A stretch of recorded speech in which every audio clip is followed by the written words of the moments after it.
৪৫ দিনের মধ্যে ভাঙতে হবে বেআইনি নির্মাণ। আরজিকর মেডিকেল কাণ্ডে ধৃত সন্দীপ ঘোষ। সন্দীপ ঘোষের বাড়ি নিয়ে নির্দেশ পুরসভার। আরজিকর মেডিকেলে দুর্নীতি মামলায় অভিযুক্ত সন্দীপ ঘোষ। বেলেঘাটায় সন্দীপ ঘোষের বাড়িতে বেআইনি নির্মাণের অভিযোগ।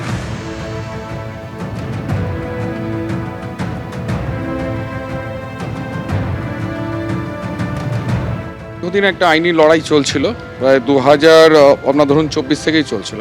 পরপর হিয়ারিং হয়েছে একদম প্রসেস মেনেই। আজকে যে বাড়িটা তো অনেকটাই অংশেই বেআইনি আছে, পুরো বাড়িটার মধ্যে যদি ঠিকঠাকভাবে আমরা দেখি তো বাড়িটার অনেক কিছুই ভাঙা যায়।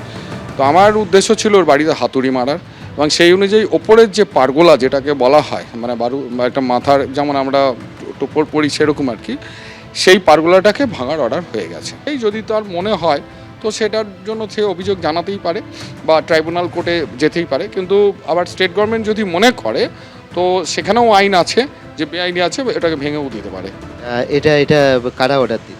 এটা আমাদের যে এসওবি এখানকার, যেটা কলকাতা কর্পোরেশনের এসওবি, এখান থেকে অর্ডার, স্পেশাল অফিসার বিল্ডিং।